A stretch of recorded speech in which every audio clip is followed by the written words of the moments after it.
there, Hoops fans. How you doing? It's your boy Jonathan Macri with you for another episode of NBA Takedown. I am joined today by my esteemed colleagues, friends, panelists, neither of whom run a Muse account, or at least if they do, they aren't copping to it. Saddest people on earth. Jeff, that was honestly, man, I could feel the vitriol flowing through your veins as you were talking about this on yesterday's show on KFS. It was great. Yeah, bro. I won't even tank this show with my diatribe about how the monetization of social media through blue checks has allowed for the worst type of people to try to control the thought ecosystem with the worst takes you have ever seen on this planet and actively play both sides, and fan bases just fall into the loop because we just want to get off jokes and slander in general, and we don't see the grift. There's no king under those three cards. I hate to tell you, they're spinning, they're twirling. You might see that the card on the far left is the king of jacks, but no, it's a fucking two of hearts. And it's always going to be a two of hearts if you keep buying into that bullshit. And if you find a card with the king of jacks, that lets you know that deck is bullshit and you got. Oh, king of jacks is crazy. King of spades. You out thinking jack of spades. King of spades. Shawn, if someone forced Shawn with a W, hello. If someone forced you to run a Muse account with fidelity, like you really had to run it, not just be like, not fuck around with it. Like who would you run it for? Does it have to be a current NBA player or team? Do they have Muse account? Is there like a Bob Pettit Muse? Oh my God, that's what I want to do. I want to start Bob Pettit Muse. That's perfect for me. Yes, I found my calling in life. Bob Pettit. You can pick anyone you want, Shawn. I would run a Muse account for Dirk Nowitzki, and I would spew the gospel of Dirk Nowitzki across the entire landscape of social media. Like that is one where I could become the worst person in the world that Jeff was describing. I could absolutely do that for Dirk Nowitzki. Like simply just like, and my first tweet would be Dirk Nowitzki greater than sign Kevin Garnett, and I would just put my hands up. I actually don't think that's a hot take. I did a quick. I just typed in literally Dirk Nowitzki Muse, and nothing comes up. I mean, it's there for you, Shawn. There you go. See? Dirk Muse. Listen. But that's you know what? There's a $1 million idea we're sitting on.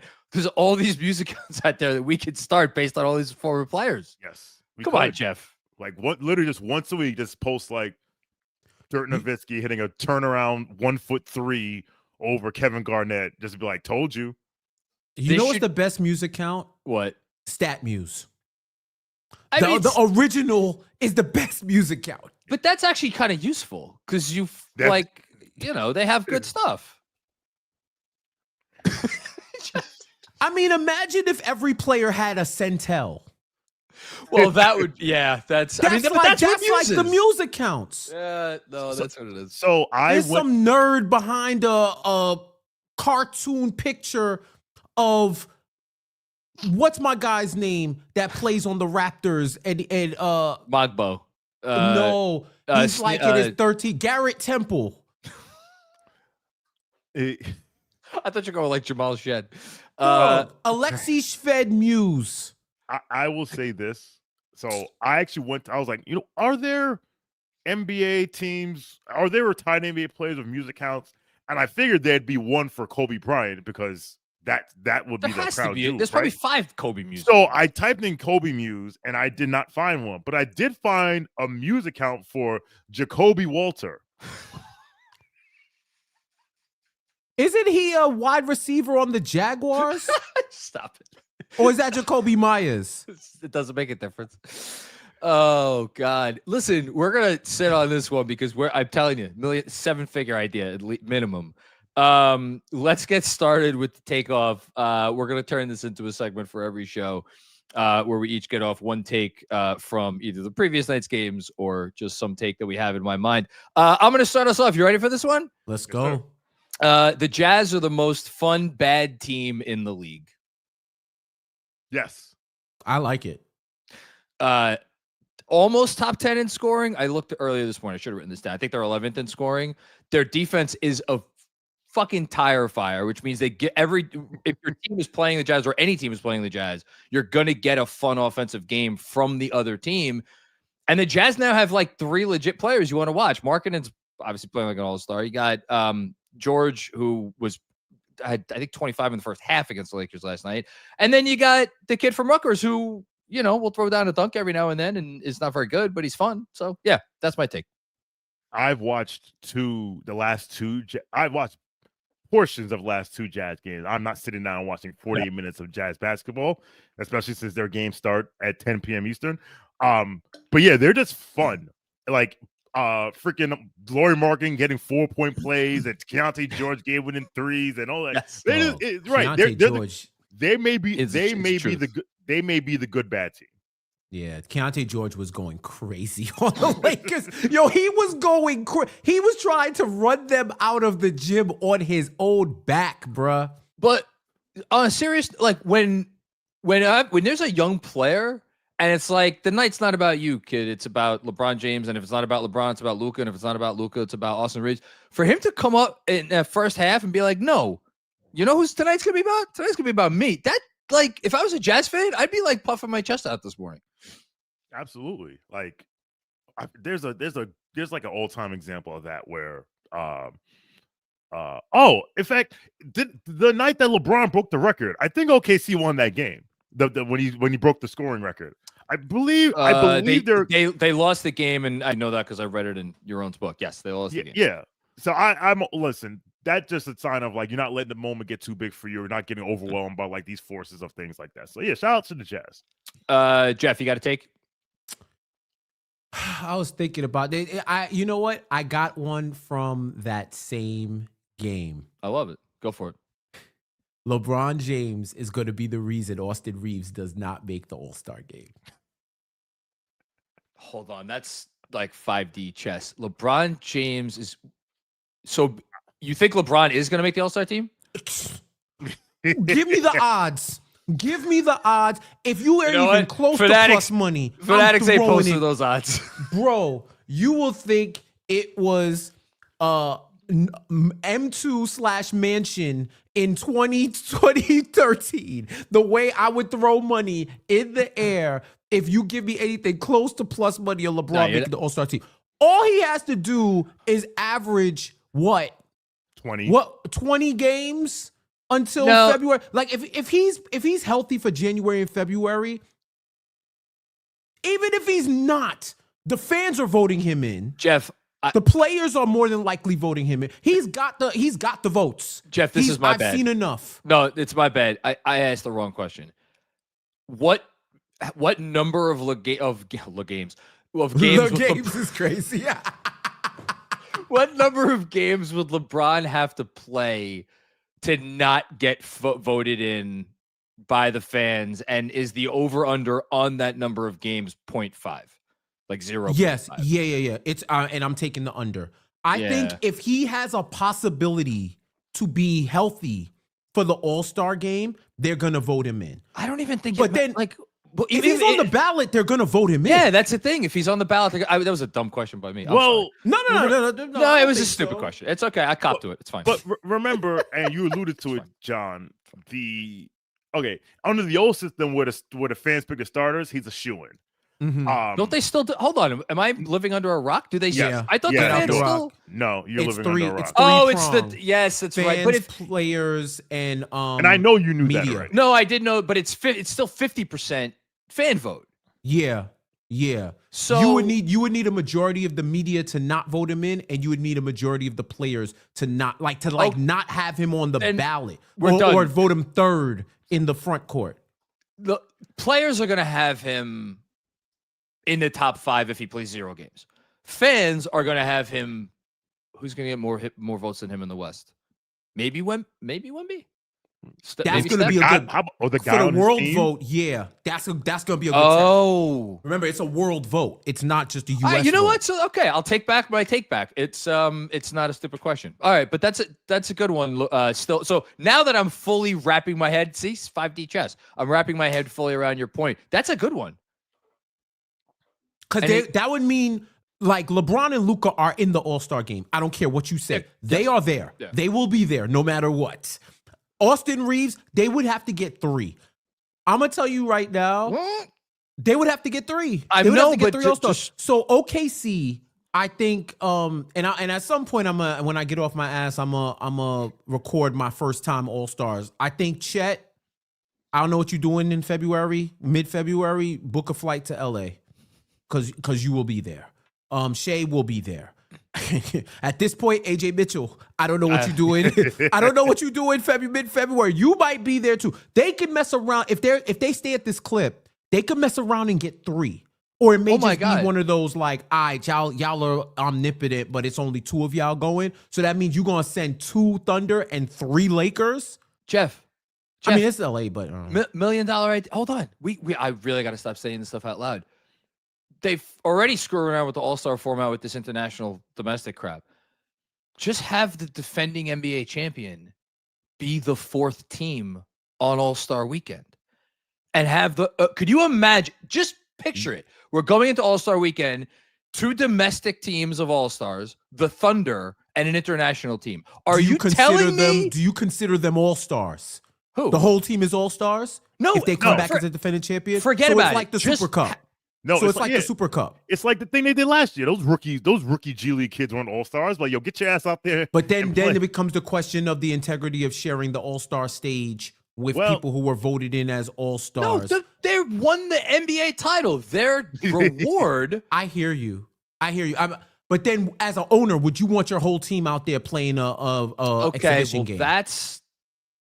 Well, if you get money for it. Yes. And you know who likes money? You know who likes money? The owner of the Oklahoma City. That is also true. That's why I said it's not a complete. I don't think it's completely crazy. And give the players a bonus. I just look at the limp. But now that I'm thinking about it with my take, Luka and LeBron are probably starting. That's his path. That's Austin Reeves' path. They both have to start. And then the coaches are going to vote Reeves in. That's his path. That's his only path. You know what? I'm gonna actually skip ahead because we were gonna do this in a bit, but since you just brought it up as your take, because we're gonna talk about the Lakers in a minute. Here are the Lakers' next 11 games. You ready for this? This is also part of Austin Reeves' path. Jazz, Clippers, Mavs, Pels, Suns, Raps, Celtics, Sixers, Jazz, Clippers, Suns, before they face the Rockets on Christmas. They will, and that's not counting the in-season tournament. Obviously, we don't know who they're going to play in the in-season tournament. They will be favored in every one of those 11 games. And ironically, to Shawn's original point from last show on Monday, their toughest path in that whole thing you said is the Eastern Conference swing. Let's talk about it.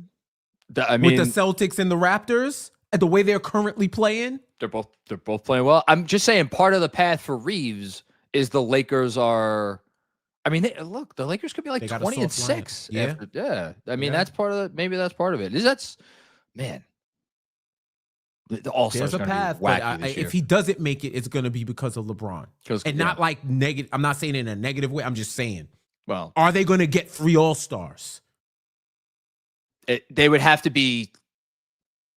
How wild would it be if they were like 4th in the West and the 3 teams ahead of them didn't get 3 and they got 3? That's what I'm saying. Like at that point, it's like, do the coaches right or wrong? Listen, the All-Star voting this year, or the selection process, whatever it is going to be just the. I think it's going to be the same though. It's going to be the same. Like they said, it's going to go down the way it's always gone down. Yes. And then after they have the 24, depending on the weight between U.S. and foreign-born players, low-key, if they don't have enough foreign-born, that might be a path for guys like OG. No, I think it's going to go the other way. I think you're going to get like 10. I think it's going to be like 10, 11 they're going to get there. What is it, 8? It's going to be 8 It's just 8. And you like, there's already 8 like almost slam dunks before we even get to guys like OG and Franz and right. But then that also is, it depends on there's a lot of factors going into this because they're not going to hinder you because you're, but they're not going to hinder you based on where you were born. No, they're not going to restrict you. But unlike other places. What could you be referring to? It was hanging, bro. It was low. Yeah, I gotta throw it there. I gotta. Look, it's going to be the probably the most competitive all-star, whatever you want to call it, in a long time because you got all these guys. We haven't even really talked about the injuries, but all these guys across the league are injured left and right. So other guys are going to be stepping up. Other guys are going to be compiling stats. But like the guys that are like Giannis is still getting in. Giannis might not play for whatever 2 weeks. Wemby's getting in. Wemby's not going to play for what, a month? I don't know what it is. All right. Shawn, hot take before we, or your, not doesn't have to be hot, your take before we move on. Let's hold off on the coronation of the Detroit Pistons as the next great super team. Today of all days, that's your take? Yes, that's my take. That's a take. I mean, listen, the Pistons have won 11 in a row, and listen, you can't control who is in front of you, but this is the teams who were in front of them during that 11-game win streak. Hawks, Pacers, Sixers, Bulls, Wizards, Sixers, Nets, Jazz, Grizz, Mavericks, Magic. So before we, to quote Bill Parcells, before we put them in Canton, or I guess in this case Springfield, let's settle down. Just a touch, just a tad. We can settle. To Shawn's point, I think people are more marveling over the fact that Detroit has won 11 games as opposed to, well, who did they beat? Because I've heard that argument come up elsewhere. I've heard that argument come up for the Hawks with this whole do they need Trae Young? And I've heard it come up like, well, look at who they played. Are y'all really sure that they don't need him? But I haven't heard this come up as much for Detroit, and they're winning 11 games is fire. I don't care who your competition is. You still got to show up and win the 11 games. Let's start it there. But when you talk about the level of competition, I think it's more impressive that they won some of those games in that streak without like their entire starting five, with like a majority of them. I think that was more impressive. But then again, what was the competition too? Like I think you got to factor it all in if you want to bring total context. But yeah, it's just funny that part of the conversation is being omitted. The Knicks haven't won 11 or more games in a row, I think, in more than 30 years. So I'm not about to sit here and poo-poo, to your point, Jeff, 11 in a row. The thing with Detroit, and we were texting about this last night, they're legit. But I think to your point, Shawn, they're not some super team because a lot of these games are close games, and they do go through these stretches where it looks like they just cannot score. But they're so comfortable playing in those games, and two, the defense it's nasty, so they pull out these games a lot. Yeah, I mean, I'm not poo-pooing the winning streak, but it's now I'm like people are talking about like, they're the team to beat in the East. Yeah, top 2 seed, think the top seed. And I'm like, let's relax because I would like to I like to see my team how they get when they play these guys because I'll tell you this. I'll tell you this. If they think that this year's team is going to be on the bullshit that last year's Knicks team was, they got another thing coming. Shawn, I hope you're right. How about that? I also think that the game against the Magic prepared them for like, okay, we know which teams are going to play us like the Magic played us. Detroit is one of them.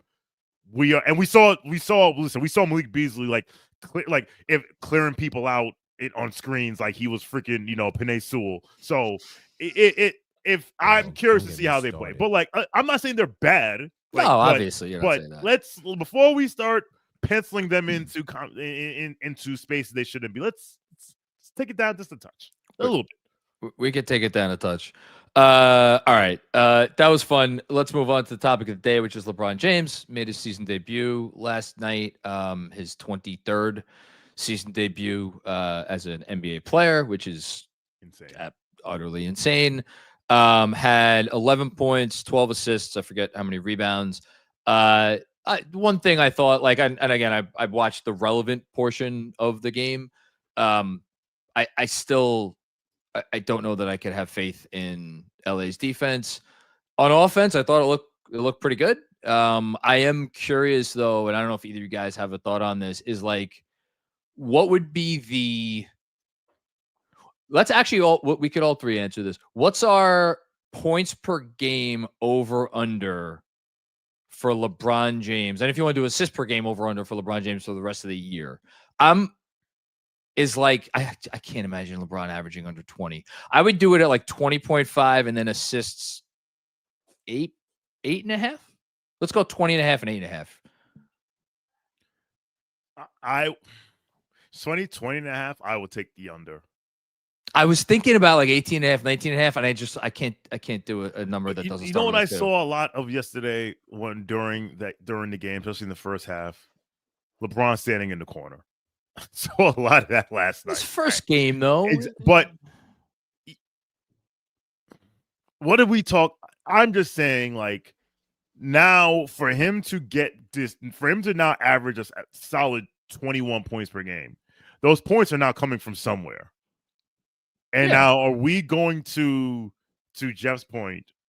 Listen, it's not like people are going to hear me say this and say like, "Oh, you think Austin Reeves is better than LeBron?" That's not the question. That's not the question here. No. The question is like, in terms of scoring, offensive pecking order. Like, I don't know. The bet, like LeBron has shown. We've seen now LeBron can, like, he just can't. He can every once in a while he can turn it up and turn it on, but he can't sustain that. He cannot sustain that at the levels he's used to. No. Facilitator LeBron. What did LeBron have yesterday? 11 and 13 assists.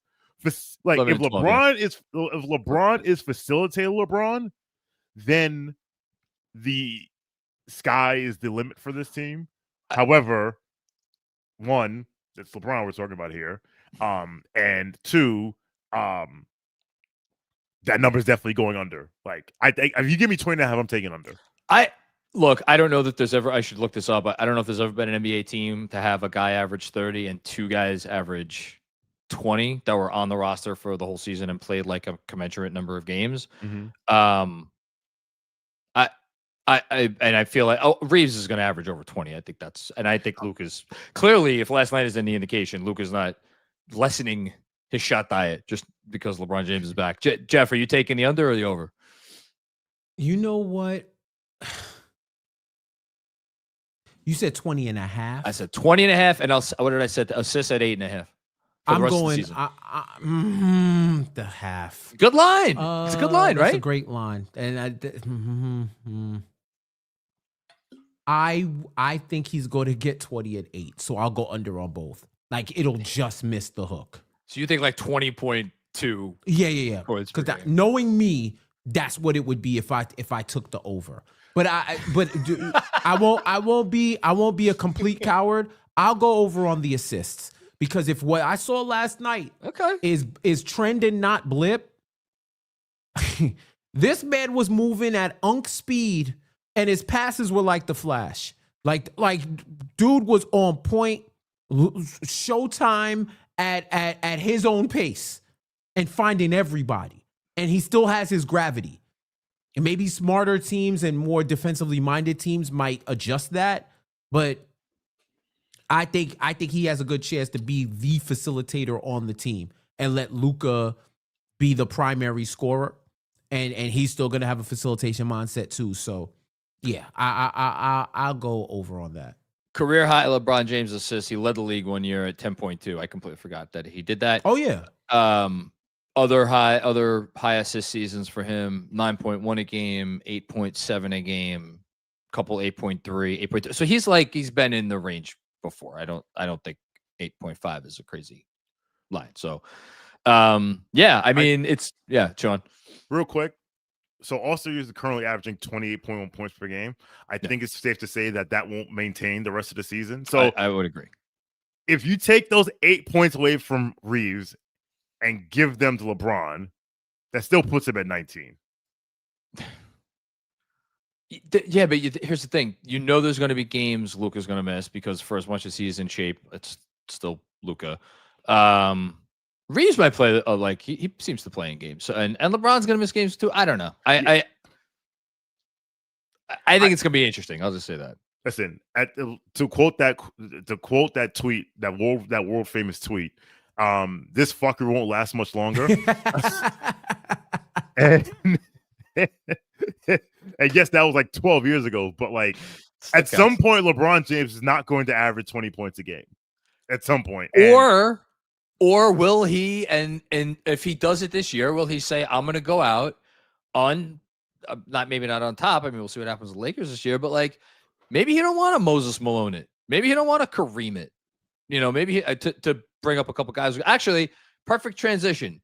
By the way, before we actually get to the next segment, if you are enjoying the show, if you're checking out the show on like Twitter right now or something, do us a favor, help support the program. Go subscribe to NBA Takedown on YouTube. And if you can follow along wherever you get your podcasts, so every time we drop a new pod. Got a lot of great stuff, coming out on all of the different feeds. YouTube, we got the shorts going up on there. Lots of more exciting stuff for NBA Takedown coming up this season. So yeah, support your boys with the show. We have our intern Izzy. She is backstage. I'm going to have her put up a graphic right now in which we are going to see just how far ahead of the pack LeBron James is on one stat in particular, which is very obviously well known. So Izzy, toss up that graphic, if you will. So we're looking at right here for anybody listening, the all-time points leaders who are still active. So this is the active leaderboard for most points. LeBron James obviously first, 42,195. I am curious because I was just looking at this today, just looking at some different LeBron stats. If you had to pick one player from this list and I think it's an obvious name, but I did want to ask you guys who would pass LeBron at some point before that player retired. Who do you think it is? And do you think anyone has a realistic chance? And I'll just say for anybody who's listening, the closest active player right now is Kevin Durant at 30,882 points. After that, you go down to Harden at 28 and change, Russ at 26 and change, Steph at 25.7 and change. Jeff, do you have a pick? Out of this current list, we're just saying this current list right here. And there's one guy who's not on the list who, which would be the pick? Luka? No. Oh, you're going Wemby? Yeah. So I thought about that. Is that dude staying healthy enough to score? That's the question. 42,000 points? That's the question. Durability might throw it off, but if we're talking about just on this graphic right here, give me Giannis. That's my pick. I think it's the easy pick. I don't even think there's anybody I don't think Kevin Durant has a shot to play. He just got to get to enough. That means he's going to have to rack up some more championships. Because this is all inclusive. This isn't regular season. No, this is just regular season. LeBron James has scored 42,195 regular season points. I thought this was all wow. Yeah. He has over 50 when it comes to right. Okay. Playoffs and still. Shawn, of the names here, I think it's Giannis is the obvious one for you too. Giannis is the obvious one. The only other person I could see on this list, honestly, would be Steph, simply because I think Steph would he's 37. He would Moses Malone his way for like 7 more seasons. Like I could see him having the thing and be like, all right, I'm gonna come off the bench and score 12 on 4 6 threes. Like that's the only other, to your point, it's Giannis. If I had to squint Steph Curry, but even then he's freaking 17,000 points behind this guy who's still playing. Like the answer should be nobody. But if I had to pick one besides Giannis, I would pick. Actually, you know what? Maybe DeMar will mostly go on his way into fucking, like you'll be hitting middies when he's 44 years old at 12 minutes a game. But other than that, I keep trying to tell people, prepare yourself. DeMar DeRozan, not only is he going to be a Hall of Famer and get in the Hall of Fame, if he plays long enough and compiles enough points, he might be a first ballot Hall of Famer. He's gonna walk into the Hall of Fame. He's gonna piss people off. It's gonna make people very upset. For what it's worth, if I had to pick one person, I would actually pick Luka, because Luka's at 13,000 and change already right now, and I think it depends if he wants to play long enough, and he's not even at year 10 yet. He's at year 7. 7, exactly. Right? Yeah. So, okay. Yeah. Are you ready for today's activity, which I'm going to attempt to explain right now? We are about to build the It Ain't About You No More Mount Rushmore. So, what is the It Ain't About You No More Mount Rushmore? We're going to be deciding the top situations in NBA history where a guy who used to be the man was ushered into a different role or ushered out altogether for someone else. Here are the rules. You had to have played on the same team together at some point. So, like the Pelicans trading Anthony Davis once they got the pick that would turn into Zion, that does not qualify for this conversation. There are 4 categories here, and we're going to pick one situation for each category. The 4 categories are new kid on the block, which is where someone new, and it has to be someone new and young or young-ish, comes into the team either by draft pick or in some situations a young player who was maybe traded to a team, and then the person who was on that team gets ushered out. Category 2, aged out. This is kind of like the gentler of the 4 categories, or the gentlest of the 4 categories, where you had an old sage on the team, someone new kind of comes up the ranks, and then that other older player kind of gradually ages into a different role. You have an injury category where this it ain't about you no more happens because someone got hurt. And then we have a wild card category where I put stuff that I couldn't fit into any of the first 3 categories. All right. Are you guys ready to go through category 1 entrance? Yes, sir. Oh. Here we go. All right. So this is new kids on the block. I went in date order, by the way. So I went from oldest to newest. All right. Spurs, David Robinson to Tim Duncan. Warriors, Monta Ellis to Steph Curry.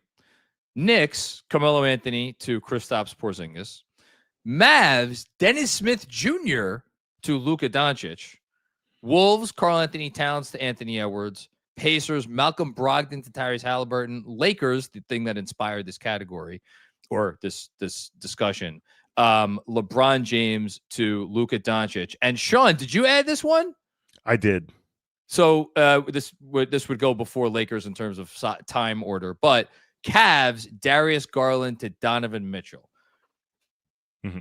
Those are our entrants. I am not. I think there are.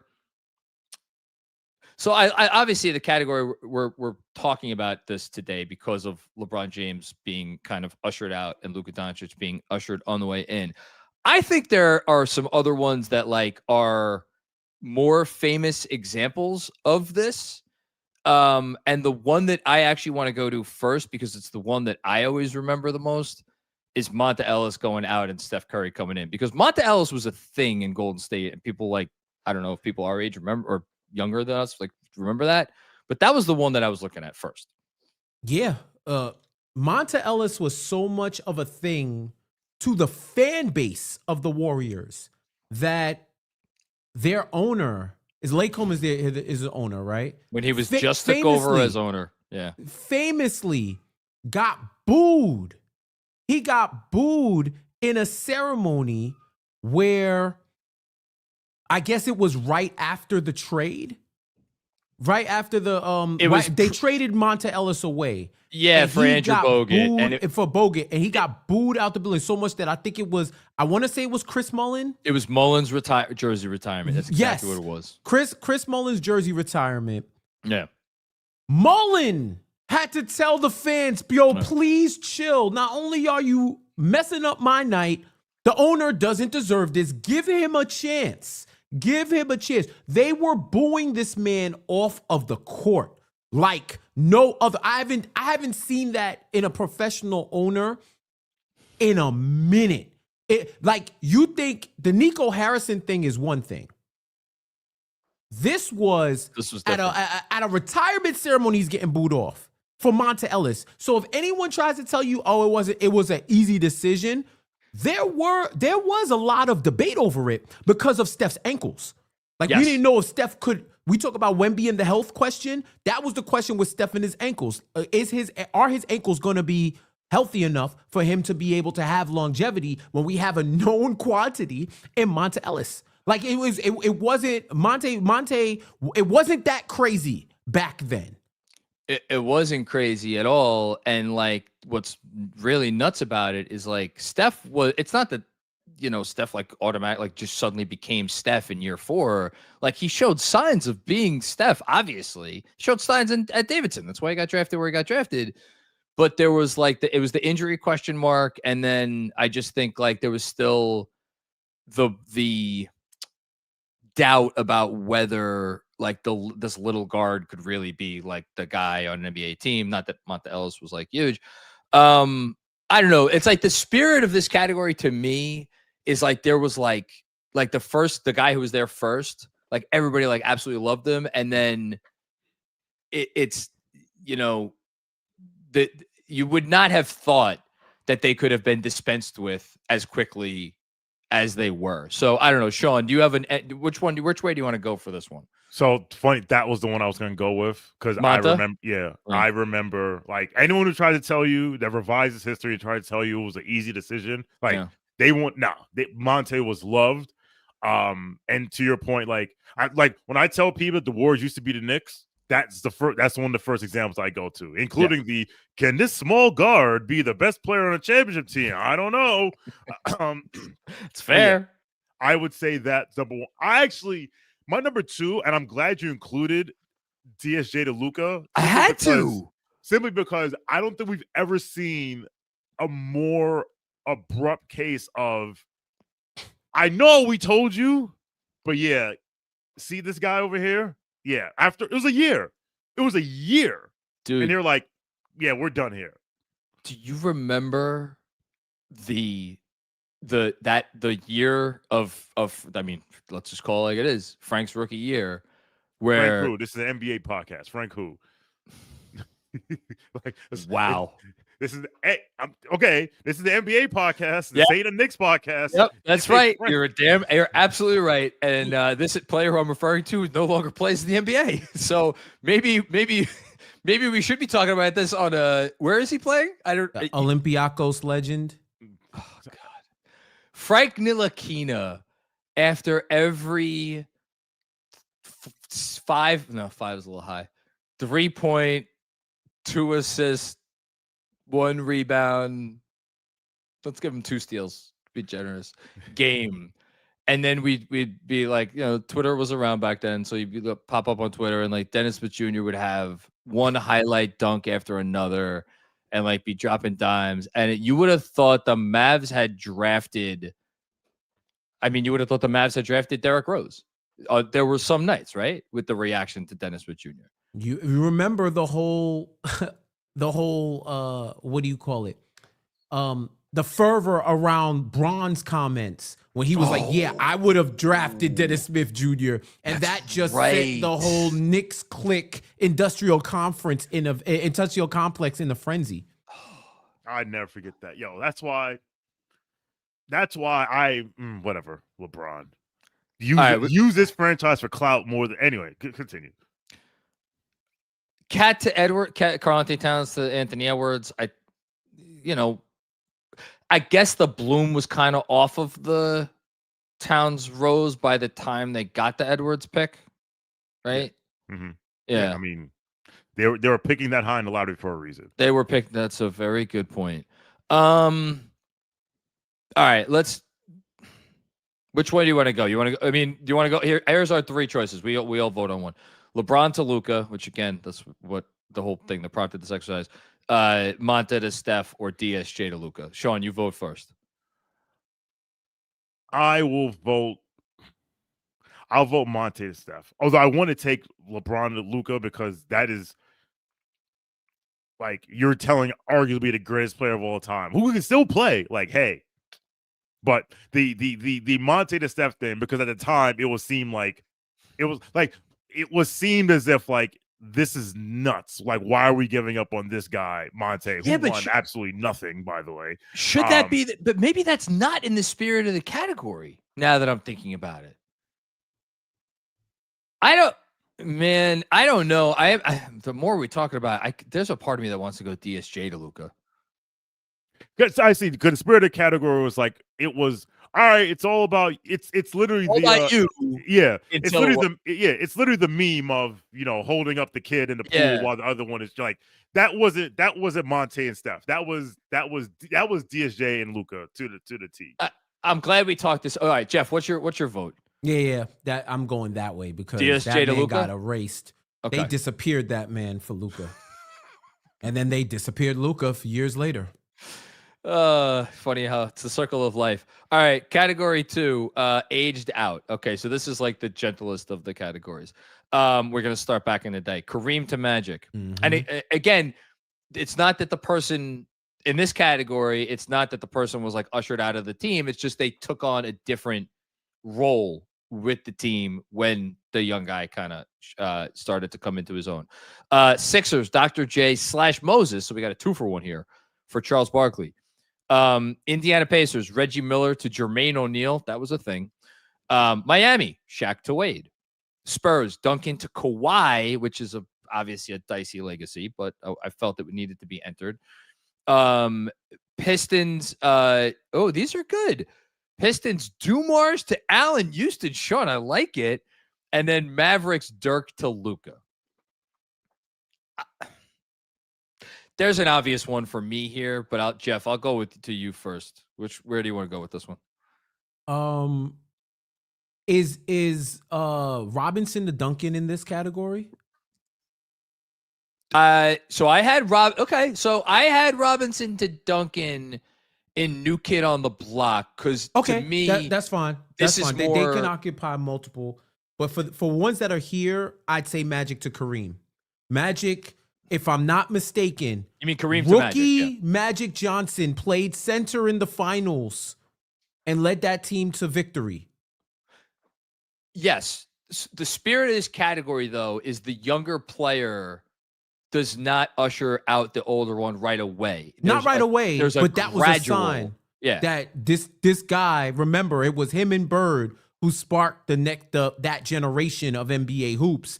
So there was already high expectations. And the fact that he came in and was able to do that in his rookie season, I think that was a sign like, hey, Kareem, you have help, but we may need you to be a different Kareem in order for us to like reach even higher heights with this current kid.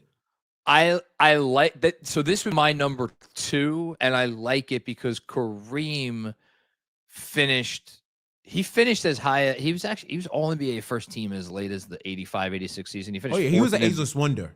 Yeah, it was pretty crazy. I mean, he was finishing top 5 in MVP in his age 36, 37, 38 seasons. Obviously, but like by that point, Magic had already taken on. It would be my number 2. My number 1 personally would be Shaq to Wade, because it was almost like that was such a like the conference finals they lost to the Pistons in 2005. It was still Shaq's team, and then by the next year, the finals where they beat Dallas, it was Wade's team, and I like the dichotomy of that. Shawn, what are you thinking? So I actually will go with Duncan to Kawhi. Really? Okay. Yeah. I love it. Because there was because it was also because Duncan, everyone remembers that. I always remember Game 7 against the Heat in 2013, where it was Duncan one last time reached deep down into the recesses of his soul to pull out that performance, and it just wasn't enough. It wasn't enough. And the next year they win the title, and he you could not expect him to have that Game 7 performance, but it was just to me, if you ask me to visualize that that transition, it's that video of LeBron when he sees Kawhi coming back in and goes, because at that point it was yo, this guy. But even in Game 7 in 2013, Kawhi's hitting all these big shots, and I'm yo, this they might have a succession plan here. Like for me, it was like to me the aged out category is like graceful. It's not like we're pushing you out. Just like it's like gradual evolution. And for me, it was because like Shaq was like at the tail end of his prime when Wade started to rise. Where yes, that's correct. Whereas so was Kareem and so was Duncan. Duncan was Fat Elvis at that point. Stop it. He was Fat Elvis. No. What does Fat Elvis mean? What does Fat Elvis mean? Before you say no, what does that mean? Well, his prime is over. Okay. Yes. There's prime, and then there's washed, and then there's in between is Fat Elvis, and he was in his Fat Elvis stage.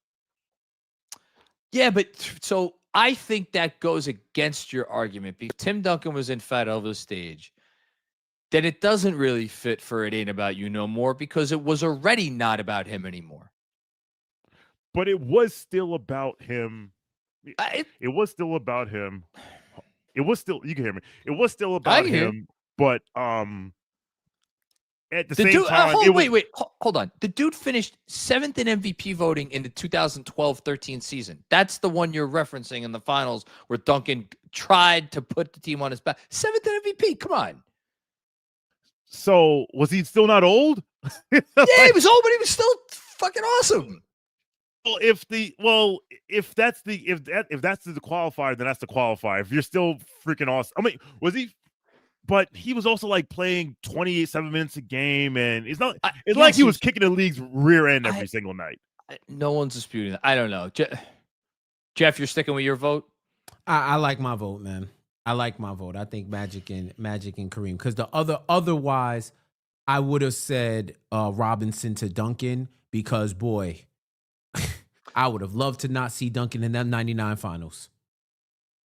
You know what? Because Robinson, well, yeah, Robinson held on long enough, saw Duncan, and was like, "Oh, I'm not leaving. We got a good shot here to win the title." Got that, and if I'm not mistaken, he was out of there. I think he retired as a champion, or maybe stayed one more season. 2003. Yeah, he played 5 more years, and by that point, for a presidency. But at that point, he was an ambassador. He was balling out. He didn't even make it to the next Spurs title, did he? So Robinson retired after the 2003 title. He went out as a champion. Yes. My man was able to vibe for 3 more seasons. 4 more seasons. I figured he didn't leave after. I knew he left after one of them championships. Yeah, 03. So he left after 03. Now you're making me regret putting that in the other. He couldn't wait 2 more years for Speedy Claxton in the 05. You know what I'm saying? Like I get it. Yeah. I get it. You know what I'm saying? Shout out Hofstra. You already know. Shout out to Hofstra. Shout out to Union. The immortal. You know what? I'll change I'll give it to you for Kareem to Magic. I think it's the right answer for this one. It's maybe not the one that is like deepest in my soul, but I think it's the right answer. Do you know how many titles Magic won without Kareem? 0. He was still on the roster of those last 2? Yeah. Kareem retired in 89. Like, people forget he played forever. But was Vladdy starting for him at the very end, or am I getting I don't know. All I know is he was an all-star that year, 41 years old.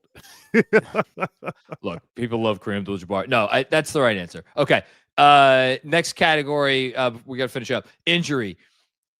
Knicks, Bernard King to Patrick Ewing. Magic, Grant Hill to Tracy McGrady. I remember that one so well. Pacers, Danny Granger to Paul George. Don't y'all be sleeping on what Danny Granger used to be. That is inception right there. Injury inception. Bulls, Derrick Rose to Jimmy Butler, and then I had to do it. Joel Embiid to Tyrese Maxey. Currently taking place at a theater near you with the Philadelphia 76ers. I am gonna go Grant Hill to T-Mac for this one. That's my vote. So can this really be It Ain't About You No More if it never was about you in the first place? Because from the second Grant Hill set foot in Orlando, he was injured. From like it's never like we saw them running together. Then it was like, then he got hurt. Like it was from off the rip. it was when these two play together, we got something, and it just never happened. Yeah, but of the ones that I mentioned, the only guys who ever played together when they were both before pre-injury was Embiid and Maxey of this list, where both guys were kind of good. Because Paul George was on the roster when Danny Granger was still doing his thing, but he wasn't Paul George yet. At that time, listen, we saw with Embiid and Maxey, we saw them in a playoff series together, and we saw the literal changing of the guard in that series. Because we all left that series like, hey, fuck this other guy. This kid over here, this kid over here is a problem. Yes, but the other guy scored 50 points in game 3, whatever the hell. It was insane, whatever he did. Jeff, what are you thinking? Who? It's a tough one, right? King to Ewing. Never played together, but they were on the roster together, right. Which is why I included it. Boy, when that draft pick happened, it was no longer about you, brother. No, it was not. And it might not have been, even if he was able to come back. It would have been how are you gonna work with Patrick? And which I know fans that were around in the early 80s, and I mean coherent and around, would have loved to see it. That was one of the biggest missed opportunities, I think, in the history of the Knicks. I've got whenever I've done what if newsletters and stuff, I will inevitably get someone who will ask me about what if the Knicks kept. That would have been his second best score, the second scorer that he needed. Because people forget King recovered again to make an All NBA team when I forget how old he was, but it was with the Bullets in 90 or 91 or something. Yeah, he should have came home. Shoot. Granger to Paul George intrigues me. That's a good one, right? It intrigues me so much. That's your pick? Okay. We can go with that one. I'll cast it. I cast my vote for that. Okay. To your point, people forget how good Danny Granger was. Yeah. It's a shame. Him and my guy, no. Portland. Brandon Roy. Brandon Roy. There you go. Brandon Roy. Oh, God. Danny Granger only one all-time All-Star, but he won Most Improved Player of the year. He made the All-Star team, averaged 26 points a game. The next year, 24 points a game. That's when they drafted Paul George, and then, but it started. And there's the decline. Then the decline happened. Yeah. Okay, so that's the one we're going for this one. Last but not least, wild card category. Here are our entrants. Raptors. So this again, these I didn't think fit anywhere else. Raptors, Vince Carter to Chris Bosh. Heat, Dwayne Wade to LeBron James. Knicks, Stoudemire to Melo. Lakers, Pau Gasol to Dwight Howard. That was a thing for a minute. Shawn, I put this. Mavs, AD to Cooper Flagg. Brown reports this morning that the Mavs are looking to potentially trade Anthony Davis. We'll do an episode on that soon. And then my pick, which is just to me, when I thought of this concept for today's show, after I thought of LeBron and Luka, this was the first thing that popped into my head because maybe I'm a little crazy. Yusuf Nurkic to Nikola Jokic, who were drafted the same year, but only Nurkic played in the first year because Jokic had to play a year overseas, and then he came over and. That's a good galaxy brain one. I like this wild. I like this wild card category as transfer of ownership. You got the keys. You're the captain now type. Because a lot of those categories seem like this was your team. Now this ain't your team anymore. For Wade to LeBron, yes. Stat to Melo, yes. Nurkic to Jokic, begrudgingly. Was it Jokic? Was it his team? Well, so here's the thing with Nurk. There was a minute there where people looked at Nurkic as this guy might be a future All-Star. When he first came in, organizationally. Exactly. And then that lasted maybe half a season. And then we were like, oh no, Jokic is this guy has the goods. Because I know him and Murray were drafted same year, correct? And it kind of came up in Murray or a year Murray was apart. later. Murray was later. Okay. Yeah, he was. I know they 17, rose to prominence together, which 16. makes sense Yes. because they did. Yes. Jokic rose and Cream rose to the top with him. Yeah. I don't know. I think these are all pretty valid. There's a part of me that just likes Wade to LeBron because I don't know what else to say. There was something. There was the moment. There was the moment where Dwayne Wade was like, "No, this has to be your team," and they passed the torch. It was his franchise, but it was LeBron's team. If that makes sense. His franchise, but it was Wade. LeBron had ownership of the Heat in Wade County. Yes.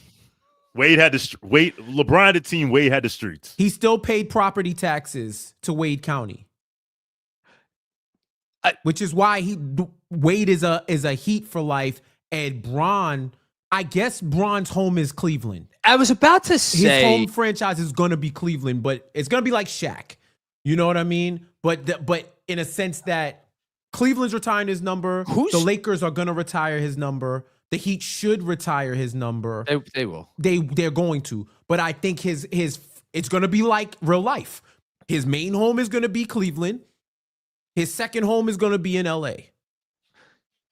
Shaq is worse because Shaq doesn't really have a capital H home because he never won a championship with Orlando. LA, it's Kobe, and Miami, it's Wade. LeBron at least has Cleveland. Right? Yeah, no, Cleveland for sure. LeBron definitely has Cleveland. Yeah. So I don't. Do you want to go with Wade to LeBron for this category? I would rock that unless Shawn, you feel differently. I actually will vote Stat and Melo. Really? In the sense of what Jeff said, like this is the on the captain now moment because Stat was the king of New York for about 6 months. That's and then all that, and then all. Well, he signed in July. He signed in July. The Knicks. You're going back to that? Okay. The Knicks are back, and then after All Star, and then and then after that, it was like now that's the meme of like you holding up Melo while Sotomayor is like going like this, whatever. And then it didn't help that his knee turned into Mughal Guy Pan. Yeah.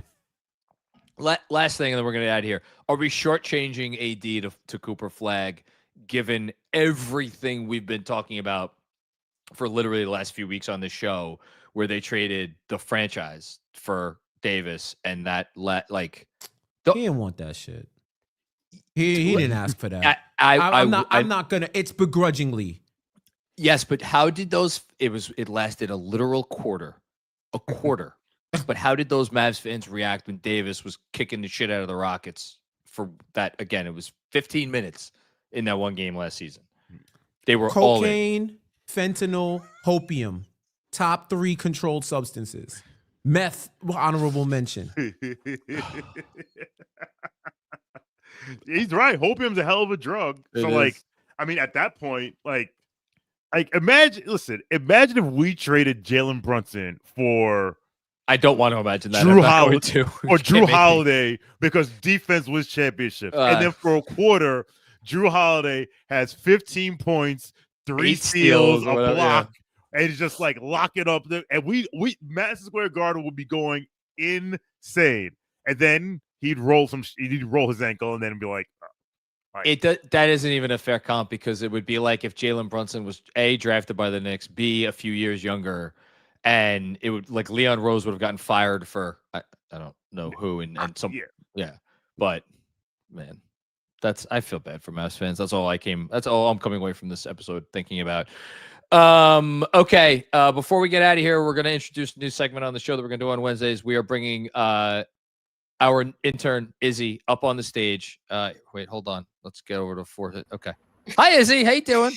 Hey guys, good. How are we? I don't know. You tell us. So your purpose of ending the show is to give us something that you like, something you didn't like, something we screwed up, something from a comment, anything you want. Love the takes. Good, a little bit spicy as always, but that's what makes it fun. There's a comment here that says future take on this best NBA transitions. For example, Kareem to Magic, the Admiral to Timmy, etc. Ooh, the best transitions. The best transition. A seamless transfer of power. I would. So I think for this one, for something to qualify, someone would have a team would have needed to win a championship before the transfer of power and after the transfer of power.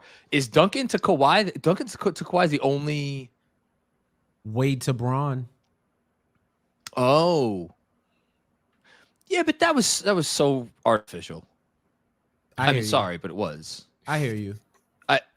I mean, why? Fuck Miami. I just say fuck Miami. You won't get a pushback from me on that. All right. No, you know what the right hold on. You know what the right answer is? Pick a Celtics team from. No, seriously. No, you're right. You're right. It's just like Hondo. You know what it is? It's Russell. I can't believe we're talking about Bill Russell and John Havlicek to end this fucking show. But that's the right answer. Is Bill Russell won however many championships he won with Boston, and then Havlicek led them to what was part of those teams, and then he was the best player on a team that won a few more, give or take a Dave Cowens. I think that's the answer. That's a good question, though. That's a good question.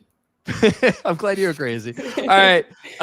Thank you for that. And before we get out of here, I will just say again to everybody watching that may be watching on Twitter, if you dig the show, if you dig the vibes, if you dig the conversation, if you dig us, go ahead, subscribe on YouTube. NBA Takedown is the name of the show. I'm going to start trying to put some stuff on that YouTube channel that maybe is not directly from the episodes. Maybe have some short form content that is directly for the YouTube channel. So subscribe there. And then obviously wherever you get your podcasts, that's the way that you could help us out the most.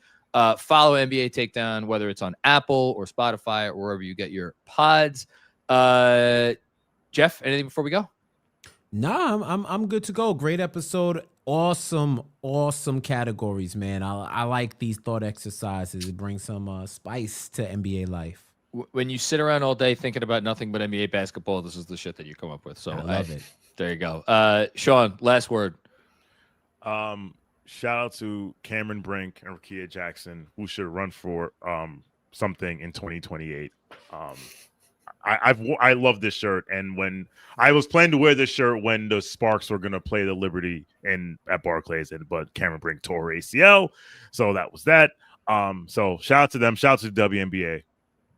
Shout out to WNBA, which I love so much. And on that note, thanks to everybody. And congrats, Izzy. You made your on-screen debut. Hey, what a thrill this must have been for you.